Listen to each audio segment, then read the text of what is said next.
Hey guys, what's up? So this video is brought to you by Pramp. So interviewing is not equal to programming.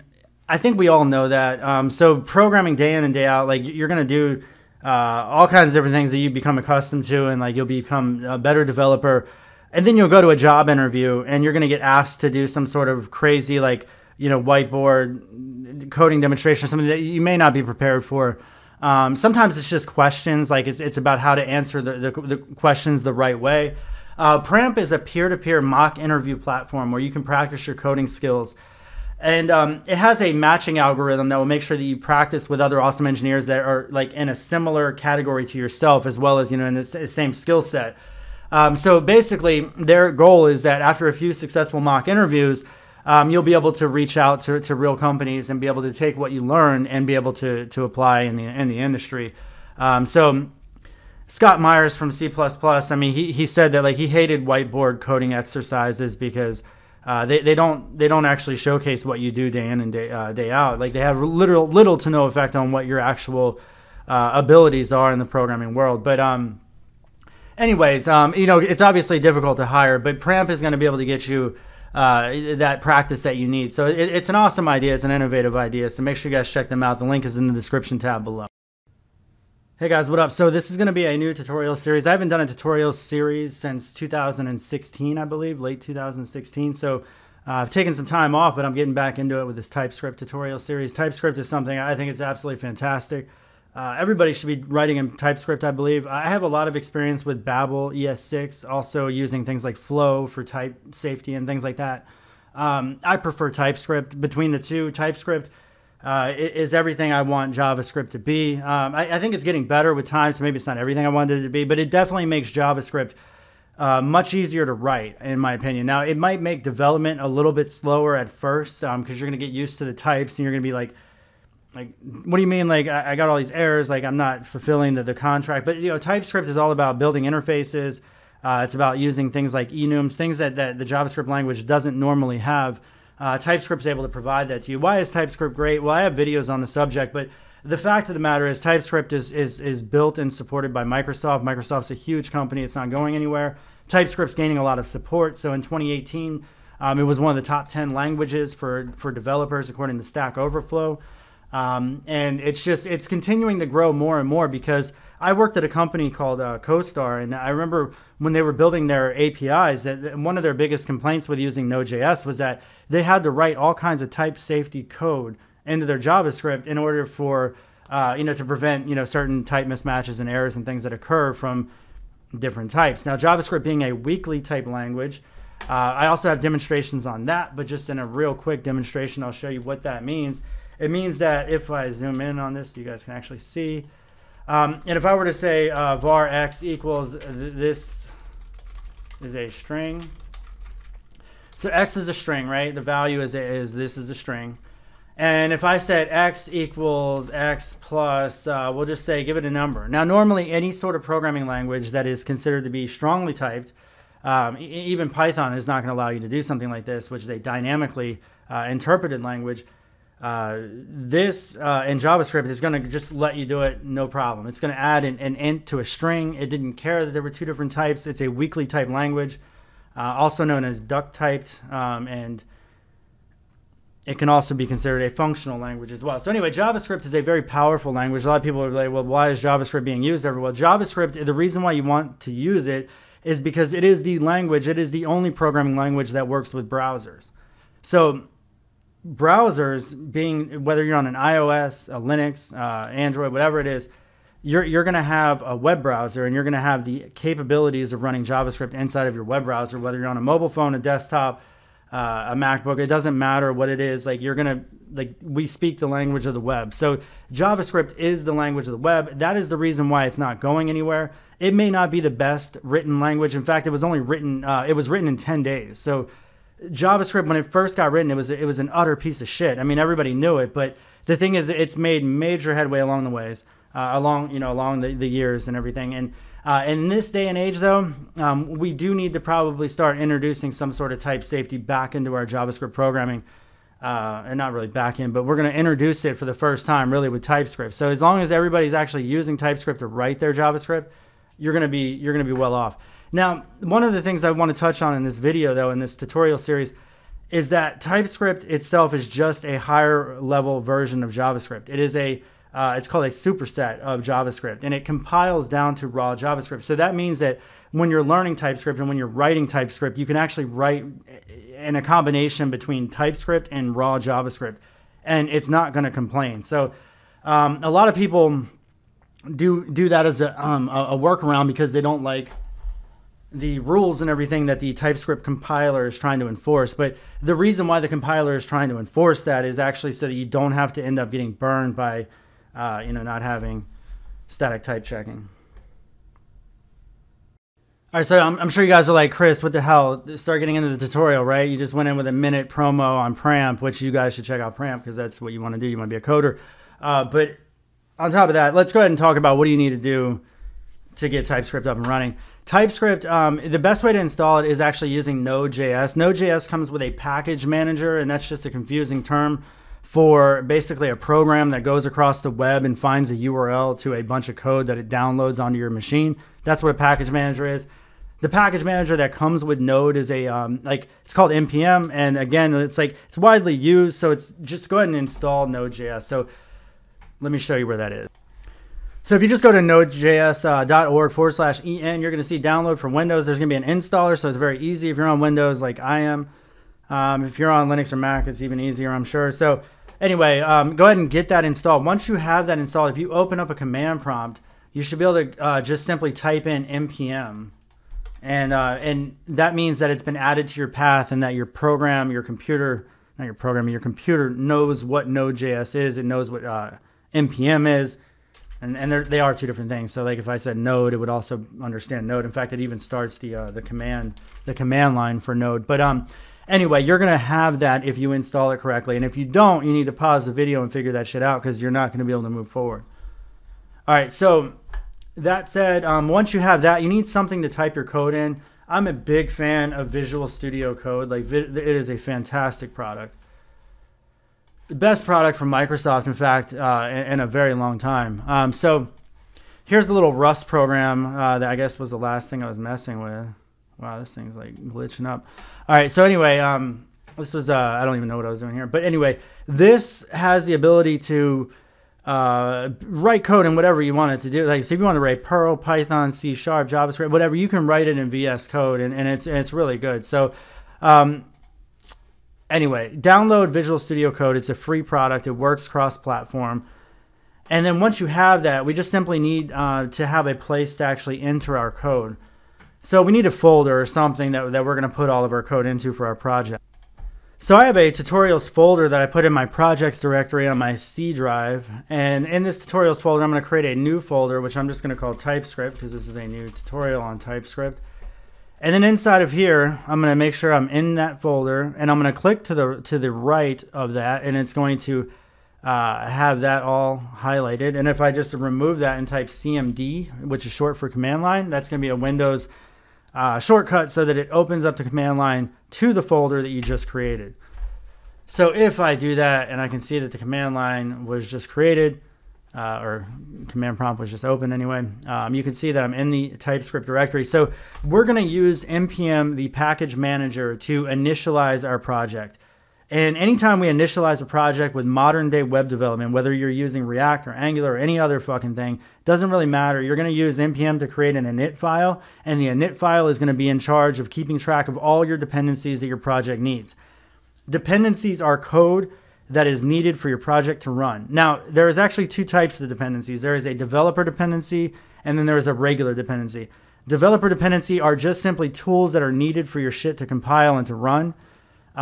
And then the actual dependency is what is needed for your actual application to run. So if you're going to be using React and you're going to be creating a React project, which we are going to be doing in this tutorial series using TypeScript, then you would end up installing React not as a developer dependency, but as an actual dependency, because React is going to be reading and interpreting your code and things like that. So React obviously has to be included in your production code base. Now, a developer dependency is something along the lines of like Webpack. So if we're going to be using Webpack for modules and module bundling, and I don't want to get into that in this video right now, but Webpack is a developer dependency. It has nothing to do with this project being deployed on a web server somewhere and being run inside of a browser. It has absolutely nothing to do with that. So we want to make sure that we keep those dependencies separate. Well, npm with its initialization file is going to help us keep track of that. So that's what we're doing here. So we're going to say npm and then init, which is short for initialization. I used to call it init for some reason, even though I know it was short for initialization. But that's programming for you. Like some people say GIF, some people say SQL or SQL. Like it doesn't, never mind. I'm not even, it doesn't matter. But anyway, let's go ahead and call this. And we're going to call this I wish I had a more appropriate name. Can't call it TypeScript. I'm just going to call it Chris Tutorial. You could call it whatever you want, but if you called it Chris Tutorial, then you know that you're like, oh, this is the code that I wrote when I followed along with Chris's awesome tutorial series. All right, so this is we can give a description. Version 1.0, that's fine. A little early for version 1.0, but we'll be in alpha, pre-alpha. Anyway, we're going to say a TypeScript tutorial by Chris Hawks. I should probably capitalize my name, but oh well. We'll keep the entry point as index.js. That's fine. Git repository, not going to worry about that too much right now. I will get credit for this. So I'm going to put Chris Hawks on there, and we'll make an MIT. So I will share the code as well on GitHub so you guys can download all this. So now if we look in the directory, we have this package.json file. Now, if you're new to TypeScript or JavaScript, then this is going to be a complete mindfuck for you probably, because there's so many different technologies that go into web development. So if you're going to try to jump into web development, I would actually suggest, and I probably should have even said this at the initial part of the video, is that I would recommend that you have some decent HTML, CSS, and JavaScript capabilities before you try to mess with TypeScript. And I say decent, I at the very least think that you should probably check out some of the tutorials out there. You should check out mine maybe on beginning JavaScript or ES6 JavaScript, or I don't know if I call it advanced JavaScript or whatever. It's not really advanced, but I was covering some of the more common newer features of JavaScript, which we're going to be using in TypeScript. Things like the arrow function. Let's go ahead and explain that. So to make things as confusing as possible, which we typically do in the programming world, we call ECMAScript 2015 ES6 in JavaScript. Now, ECMAScript is actually the name of JavaScript. So if you're looking at the JavaScript language, there is semantics, and there's like a syntax, and there's all these things that the JavaScript language does, but it's all community based. Every once in a while, community gets together and they figure out what is going to go into the latest standard of JavaScript. The latest standard right now is ES7 and ES8. So ES7 and ES8 have features of JavaScript that do not work in modern day browsers. So when I say modern day browsers, it means by default, you can basically expect anything from Microsoft not to work. And then Chrome and Mozilla is going to have some support, but not a whole lot of it. So the reason why TypeScript and other tools, TypeScript's only main competitor is something called Babel. But the reason why these two guys exist is because TypeScript exists for more reasons than that. But Babel, its main purpose is to give you the advanced features of the JavaScript language right now, even though the browsers don't support it. So it allows you to write in modern day JavaScript right now, and then that code ends up getting compilated down into a raw JavaScript version. And you could actually set your compiler, whether it's in Babel or or in TypeScript, to say, okay, I want to target ES5. So if you wanted to target ES5, which is basically working in all browsers, then that's typically what you want to do. So you're going to say, take all this modern JavaScript ES6 stuff, and when you compile it, I want you to target ES5. So then you end up getting a big jumbled file, and we're going to look at that. And it's going to be code that's going to work in the older browsers. So that's why you want to have these tools. It gives you the ability to write modern, even though it's not supported anywhere, but we can do so now with these tools, and that's just the best way to do it, because you'd be surprised. Like in the programming world, you're gonna have I have worked with people, and I know people that literally have like 10-year-old JavaScript skills. It's absolutely ridiculous. But anyway, this is part of the reason why we need these tools in order to get on board. Let's start using some of these advanced features. So you're like, what are the advanced features? Well, this isn't a tutorial about that, but if you go to MDN, which is created by Mozilla, it's one of the best JavaScript documentation websites out there. if you really want to know the inner guts of how all these different things work. But you can see all these different things. These are all additions. Like these are all additions to just the array. So like there's all kinds of stuff that is being added to every new addition, and you want to be able to jump on that. And especially like anyway, I'm not going to try to confuse beginners or whatever, start naming off things like promises or arrow functions and stuff like that. But I guess I already have. But anyway, read up on that on MDN if you want to. All right, so now that we have this package.json, what we want to do is we're going to take our VS Code and we're going to open up the folder to the folder that we just created. And now I'm going to go to my tutorials, go into TypeScript. I'm going to select that joint. And then this is going to open up. We only have one folder in here, and this is our package.json. Now, this stuff should all look familiar because this is the stuff that I entered in. I gave my name, I gave the license, I gave the description and all this stuff.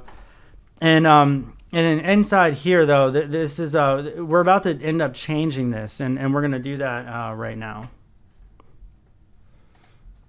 All right, guys, so this is where things get a little bit hairy, and this is the part where people like start falling off, and programming's not for me, and all this other horse shit or whatever. The fact of the matter is, what I'm about to show you is something that I don't expect you to really understand, especially if you're just getting started, and you don't need to understand that. So you need to keep that in mind. Like, we can go about our daily lives, we can make a lot of money as developers, and you don't even have to understand how the inner workings of a computer work. It's probably best that you do, but I'm just simply saying there are certain things that we just do, and we don't quite understand exactly why we do them, but we don't have enough time in the day to figure that shit out. So we need to be productive. So anyway, I'm going to try to explain this stuff as quickly as I can without boring you guys too much. So anyway, we're going to use npm to install our dependencies. And what I want to do is I want to start with, really, this is all going to be developer dependencies because we're going to be installing a few tools that allow us to use TypeScript, and it allows us to use modules. Modules I'm going to touch on in a few seconds. All right, so we're going to say npm install tsloader. So make sure there is a space between npm and install and a space between install and tsloader. Otherwise, you're going to try to install something that doesn't exist, or you're going to end up doing something that npm just doesn't understand.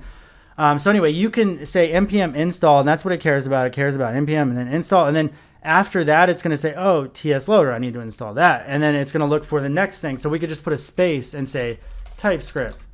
Then we could put another space and say Webpack. And then another space and say Webpack CLI. Now, that's a lot of stuff. Those are 4 separate projects. TypeScript, which is why this tutorial series exists, which is a programming language, and once again, a superset of JavaScript. TSLoader is going to allow TypeScript to load modules and then compile that TypeScript code as the module is being loaded. So that's what we use that for. Webpack is for actually loading the mug. Webpack needs TSLoader in order to work with TypeScript. And then the Webpack CLI is something that we love to do in JavaScript, where Webpack CLI used to be involved in the Webpack project. But as of like the last couple months, they decided to spread that out and make it so you have to install it separately. I don't really know why. I'm sure there's some reason, but I don't know.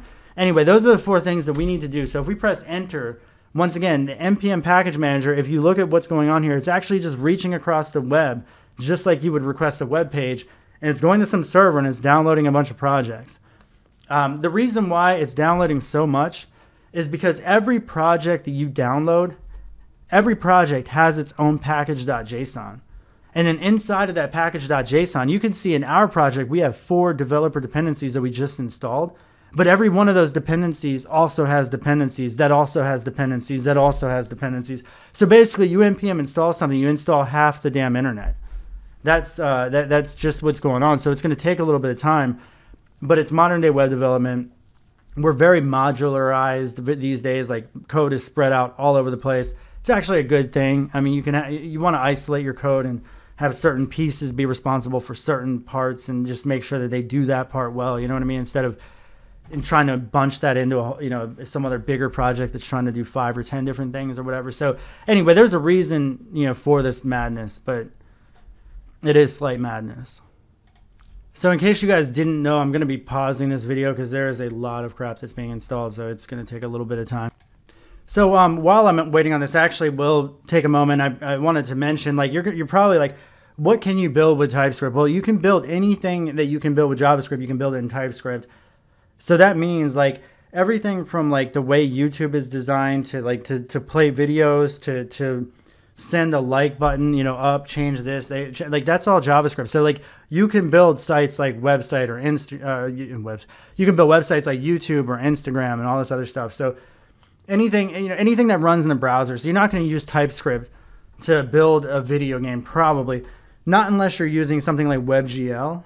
So WebGL is a video game. It's the OpenGL standard that's introduced into web browsers so that we can have like 3D gaming and accelerated graphics and things like that from within the browser. So you'll be able to do stuff like that within TypeScript, but you're not going to create Grand Theft Auto 5 in TypeScript. Nobody is working at Rockstar or Take-Two or whatever, and they're not writing TypeScript. They're using, God knows what. They're using some sort of game engines or whatever, but they're not using TypeScript. But I will say that everybody uses the web. Every business has a website. Everybody is trying to make money on the web. And TypeScript developers, like there's a TypeScript demand if you're a good TypeScript developer, along with like something like Angular or like React or even Vue probably. If you can become a ninja at this stuff and write real good UIs, you can make anywhere, like if you're in the United States, you're going to make anywhere from like 90,000 to 150,000 a year writing that kind of code. That's the upside to something like this. All right, so now that is installed, that is all the dependencies that we need to actually run our first program. Let's go back to our Visual Studio Code, and we're going to add a few things here. And inside of here, you're going to see this node modules folder. This is actually all the dependencies that got installed. So remember I said you installed half the internet. That's where it all goes. It goes inside the node modules folder. So inside here, what we're going to do is we need to create a few files. Number one, because we're using Webpack, we need to create a file called Webpack config to tell Webpack how to act, because it don't know how to act. And when we go in here, this is where a lot of this gibberish isn't going to make any sense to you. But we're going to say a constant path equals require, and inside here, we say path. Sorry, I can't type tonight. Anyway, we're going to require the path. Now, because we're using Node.js, we need to export an object. So we're going to say module.export. And once again, you don't have to know anything about this stuff. And inside here, this is the actual Webpack module that is going to be like, so it's really just a JavaScript object that we're creating here. It's a JavaScript object, which is just like a dictionary in other languages. It's key values. So key could have a value of an array, a string, an int, all kinds of different things, but you're always going to have a key and a value. So first key is going to be the entry point to our application, and we're going to say the entry point is going to be inside a folder called source, which we have not created yet. And then we're going to say index.ts, because I think we did say that index was going to be the start, but it doesn't really matter. Anyway, we'll create our module. So inside the module, this is actually where we're going to use the TS loader. And we're telling it that, so yeah, this is, I'm not even, so this part is just, it's just difficult to explain, to be honest with you.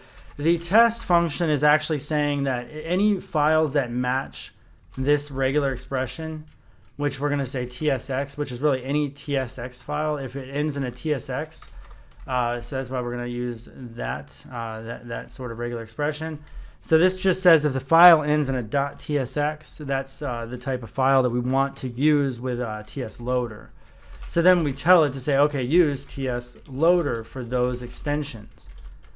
And that was the thing that we installed earlier. Now we want to tell it to exclude our node modules folder, because the node modules folder has a ton of stuff in there, and we just don't want that stuff trying to be compiled by TypeScript or Webpack or any of that stuff. We don't want that stuff to be included. We just want it to go. All right, so now I want to go ahead and I'll put a resolve on here. Now this is this resolve extensions is also telling it that I only want Webpack to load files that begin or that end in like a .tsx, which we're going to see in a second. TSX is JSX for React, and we will get into that. I'm not even going to try to confuse you guys right now, but you guys are going to be experts where you're going to be able to make a lot of money doing web development for companies. If you follow along in this tutorial, and as long as I do what I say I'm going to do and I finish this thing, you guys are going to be able to write cutting edge applications, and you can make a lot of money somewhere. That's the fact of the matter. All right, so that's our resolve there. And then our output is going to be, okay, so Webpack has done a bunch of work. It's actually combined a bunch of files together. It turned TypeScript to JavaScript, which really we're not using Webpack for that. We're using TypeScript. You'll see in a second. But anyway, all that works in coordination with each other so that you can have one massive file that we're going to call bundle.js.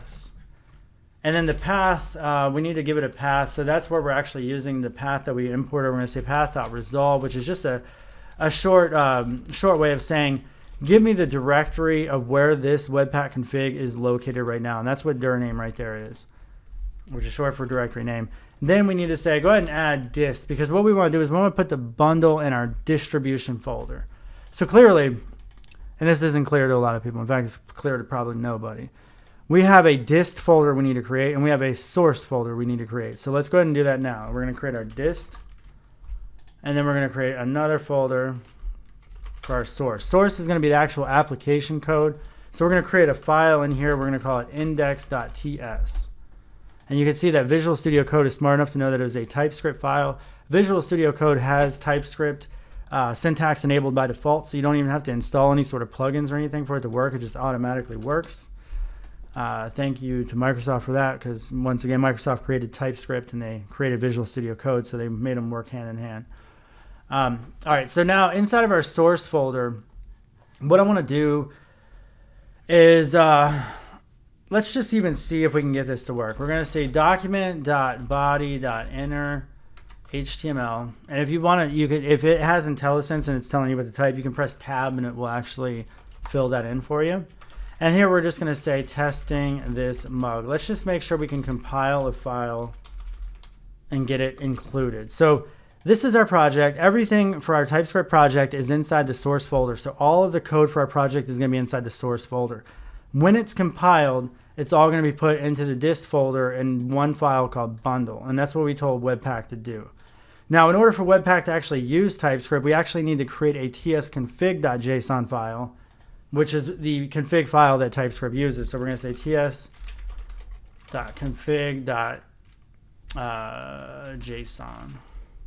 In fact, there is no .config. It's tsconfig.json. Sorry about that. And it's not John, it's JSON.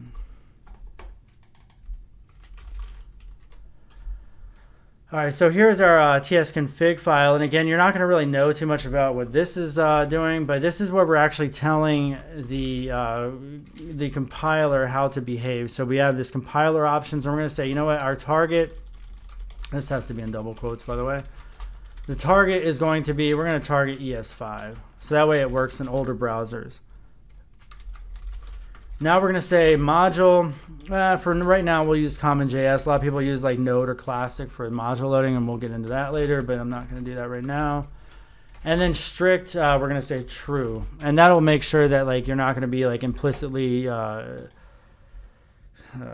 a tough word for you guys as well. Like, I try to gear this for beginners or whatever. Basically, you're not going to be newing up shit like with JavaScript. Like JavaScript will naturally like try to just say, hey, you tried to get this variable and it doesn't exist, but here you go, we created one for you. That's basically what JavaScript does. This will say don't do that. So that's what strict is doing. All right, so now let's go ahead and see if we can get our bundle file going. Now the thing that we need to do in order for that to work, we're going to create a build script inside of our package.json, and then it's inside of the scripts object here. And then once again, object is just key value, key value. So this is a key, this is a value. That's all it is, nothing more complicated than that. So we're going to create a new key, which we're going to call build. And this could be whatever you want it to be called. But what it needs to fire is it needs to fire Webpack. Webpack is going to automatically know when you invoke it using npm. It's going to look for the Webpack config, and it's going to figure out what it needs to do. This Webpack config is not just telling it to just load stuff, it's also telling it to use TS loader, which TypeScript needs, and we're going to see why we need that in a second. All right, so now that we have this, let's go ahead and see if we can get our Webpack project running. So I'm going to say, make sure you're in the directory where your package.json file is, the one that we created at the beginning of this tutorial, and you're going to say npm run build, which is the name of that script that we just created. You can see that it's running Webpack, and then we have this error, and it says So Webpack gives you a pretty clear error of what it says here. It says that there is an error in entry module, which means the start module where you told this thing was going to be. It says it can't resolve source in the directory tutorials TypeScript. So we know that source is there, right? We have this source folder here. So let's look at the Webpack config, and we're going to look at this mess right here. So this is actually why a lot of other tutorial series, like you're going to have a lot of the developers that are copying and pasting shit that they already got working and stuff and pull their hair out. But like these are the types of things that you're always going to run into as a programmer that you have to be able to figure out. And it's unfortunate sometimes. But the thing is like my tutorials, like I never try to say that this is the perfect path and like you're going to go this way. Like let's get through these headaches together is what I'm saying. So this particular bug in our program is actually something that would be very difficult for you guys to figure out, because the error is complete bullshit. It says that the module cannot be found, entry module cannot be found. So it's like cannot resolve in source or something. It's like looking in source. It's like, why are you even looking at? The bug is actually that it's not module.export. It's actually exports, not with a D, but with an S and one S. And you can see that it's green, like it knows enough to know that those are keywords. Like we just had one letter missing and it gave us this cryptic error that gives us no information. But that, my friend, is programming for you. Okay, so anyway, let's go ahead and run that again. We're going to say npm run build now that we have the typo out of there. And you can see that it went ahead and it created this bundle.js file.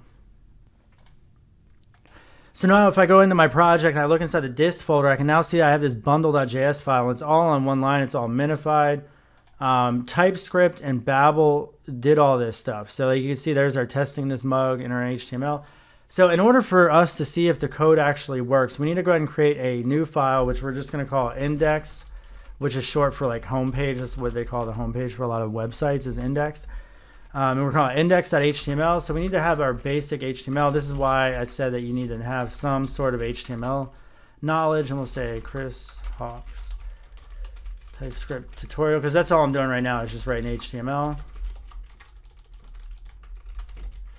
I have HTML tutorials as well if you guys are interested.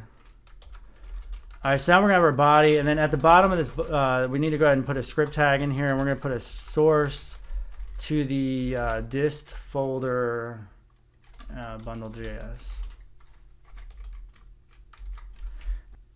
So I know we've done a lot of setup. A lot of the modern day hassles with web development is actually just getting your project up and running and figuring all this stuff out to actually get it, do it, you know, compiling your project. You're going to see, we're going to hit the ground running in the follow-up videos to this, but this is like where I really need to hold hands with the beginners, because you can get turned off from this entire thing very, very easily. Modern day web development is a motherfucker. Like I shouldn't even say that, but it is. Like there's so many projects, dependencies, like nothing ever works. Like it's all mismatched or whatever. So like that's why you got to follow somebody like Chris Hawks, who's going to show you exactly what you need to do to get up and running. And then from there, you're going to be like working on your ninja skills and not your how to set up a project that you only have to do like once for every project. All right, guys, so if we navigate over to the file explorer where our project is located, we now have this index file that we just created. And if we double click on that, it's going to open it up into your default browser, and you're going to see testing this mug. Now, it doesn't seem like much, but you just set up an entire working TypeScript project that is using TypeScript, TypeScript loader, as well as Webpack and Webpack CLI. So you're able to write modern day cutting edge JavaScript. You're able to use it like right out in separate modules, import the modules as you need it. All that is now working. We haven't actually discussed how we're going to do all that yet, but it is all now working for you. So even if you just only watch this video and like went your separate way from here, that's still fine. I suggest that you learn from me, but you can at least follow this to get your project up and running and then start working on those coding skills that you need. So you're probably like, Chris, what the hell is a module and all this other stuff? Let's go ahead and touch on that before I end this first video, because it's really important that you understand why it is that we use Webpack. JavaScript has no ability to be able to import one JavaScript file into another JavaScript file unless you use something like require.js or something along those lines. The browsers do not have the ability to import other files. That's just the way it works. For JavaScript files cannot import other JavaScript files. They cannot read file systems. They cannot write to file systems. Not unless you use Node.js, which only a noob is going to say Node.js is JavaScript because it's really not. It's C and C++, which is why Node gives you the ability to write to file systems and write hacker software and shit like that in Node, because you're technically writing it in JavaScript, but it's compiling down the bytecode that was originally written in like C and C++. So the bottom line is that because of security concerns, we do not want to have the JavaScript language. We don't want it to have the ability to be able to go into your files and start looking at all your nude pictures and sending them across the web or whatever. We don't want that. Like there's major security concerns there. So that's why JavaScript's like, it's not a very powerful language. It runs in the browser, but it's not going to have the ability to install stuff on your machine and stuff like that. And that's the way we want it to be. So that said, the language itself does not have the ability to import, which is why we need Webpack. So let's go ahead and look at that. So we're going to create a file here that we're just going to call this testload.ts. So this is our first module that we'll call. We'll just call it a module. That's fine. We're going to use the constants keyword, which is a new variable name. It's not a variable. Well, it's like a variable, but it's a variable that never changes. Like, so if you have a variable that never changes, less memory intensive in most languages and things like that to use a constant. And JavaScript now has the constant with the latest standard. So let's go ahead and just like, we're going to create something just called test function. And we're going to say it equals, and we're going to use the arrow syntax. This is another syntax here that not all browsers support. This arrow syntax does things like automatically binding our this context. You're not going to know shit about that, but if you know a lot about JavaScript, you're going to know that binding your this context through an arrow function is much easier than doing it other ways. So anyway, here what we're going to do is we're going to use, we're going to put in a name, and it's going to be a string. So this is where we get into static types within JavaScript because they don't exist. So this is a TypeScript syntax here, essentially. This is all JavaScript here, except for this guy right here. Like basically this right here is where TypeScript comes in. And what this does is it actually gives you the ability to say, hey, when I look at test function, I clearly know that you're supposed to pass in a name, and that name is going to be a string. And what's going to happen here is that if I didn't have it under a normal JavaScript, normal JavaScript looks like this. TypeScript complains there because it's like, oh, you didn't declare what kind of type. It has an implicit type. It means implicitly it could be anything because we have no fucking idea what it means. Like, that's what normal JavaScript is. So when you're looking at the code, you're like, oh, it takes in a name, but could name be an integer to some sort of index, like some sort of lookup in a database to find somebody's name, or could it be a string of a name? Could it be an array of names? Like, who the fuck knows? Like, that's the problem with JavaScript. TypeScript says, hey, no, you know what? This is a single string that's going to get passed in. And if you try to pass something else in, it's going to blow up. Like, it won't even compile. Therefore, your code will never make it to production with some sort of bug that is going to do what I showed you at the beginning of this video, which is like add two different types together, which you should never really do in a programming language, not unless you're really explicit about it. I mean, you should. I mean, I'm sorry. I shouldn't say you shouldn't do that, because like noobs are not going to get that, but like everybody else like that's done a little programming, be like, Chris, what the fuck are you talking? Yeah, I understand what you're saying. We obviously have to cast things all the time. Yes, we do. But you never want that cast to just happen implicitly, right? Or you never want that just to happen automatically, right? So that's what I'm talking about. So we're going to say hello name, right? So that's all it's going to do. It's returning a string. It's returning hello, which is a string that I just messed up. And then I'm saying plus name, which is a variable name, which is a string. So now we have this function. So in order to be able to export it, well, really, in order to be able to import it, you have to export it. So we're going to just simply say the name of the function. And we could have multiple functions here, by the way. I could actually say this could be called, you can see it complains because there's the function already with that name. So this is the kind of stuff you want to have in your program, because it's warning you of problems.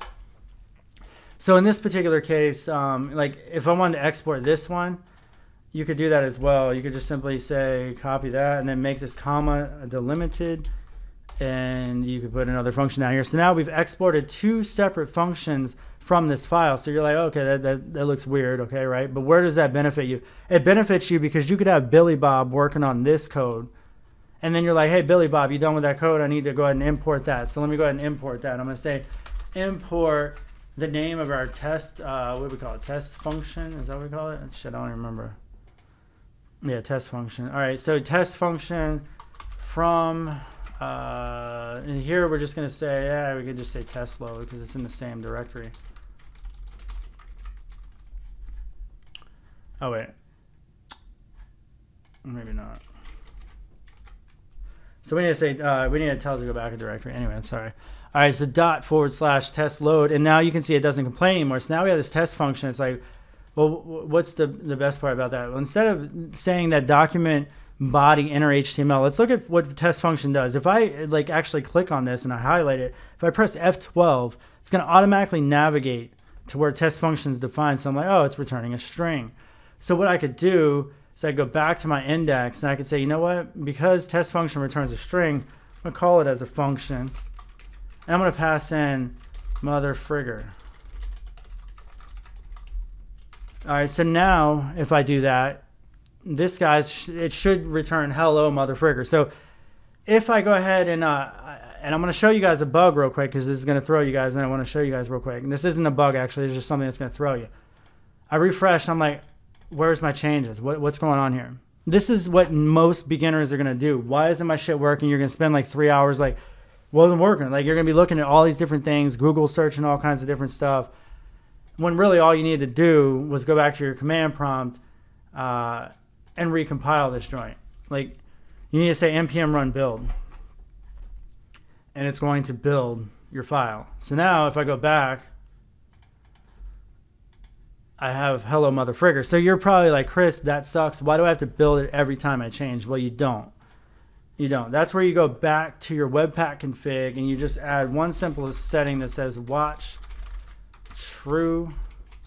That's it. Watch true. Make sure you have a comma. If you don't, there's going to be a problem. So this tells Webpack that when you go ahead and run,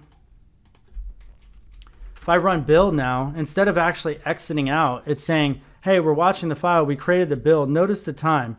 Today at 21:52. All right, so 21:52. And let's go ahead and change one of these files. And we're going to say fu plus name. So now if I go back, let's look at the command prompt first. You're going to see now we have, oh, a new bundle. The thing is watching for changes. So we said 21:52. We should have looked at the seconds because really it was only a matter of a few seconds there that transpired between the two. But anyway, you can see that there's now a separate build and it's listening for those changes. So automatically as you're coding, it's changing it and recompiling it. So if I go back to my browser, I'm going to be able to see FU mother friggered. All right. So yeah, it's kind of like the humor of and nature of my programming and in my tutorials and everything. So make sure you guys subscribe. I have stuff on Python. I have stuff on web scraping, video games, Flask, like website development, Django. I have so much stuff out there. I also have vlogs and different things as well. So make sure you guys subscribe to me if you guys want more videos like this. I am going to be extending this series. Like I swear, my goal here is that by the time that this series is done, you're at least going to have enough skills in TypeScript and Webpack to be able to get a job making $100,000 a year somewhere. That's what my goal is. All right, guys. Thanks for watching. Make sure you subscribe again. Have a good day. Bye.